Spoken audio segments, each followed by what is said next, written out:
Run-up to Election Day, we've all seen what seems like thousands of political ads and heard plenty of political noise. Here's what you really need to know before you head to the ballot box tomorrow.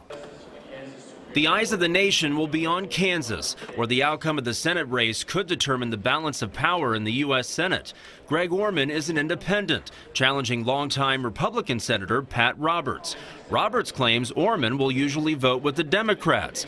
Orman says that's not true and says independents are exactly what Washington needs. What we have here is someone who wants to solve problems and wants to fix Washington. Every square inch of the Republican Party knows what's at stake.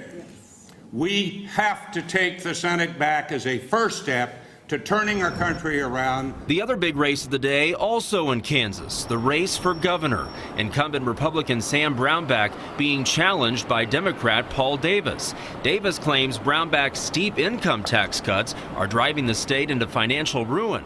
Brownback says he's still working on improving the economic problems he inherited. We had virtually no money in the bank account.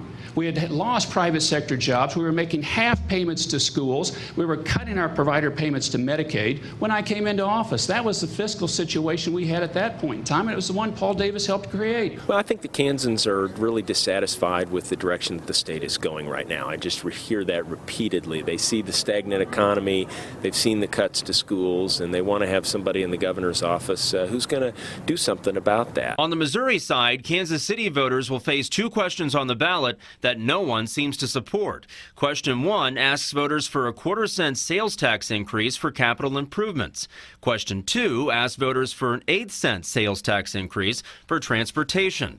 Activist Clay Chastain, who fought for a light rail system in Kansas City, got the questions on the ballot, but now even he says he doesn't support them. Those two ballot questions are not Clay Chastain's light rail plan anymore.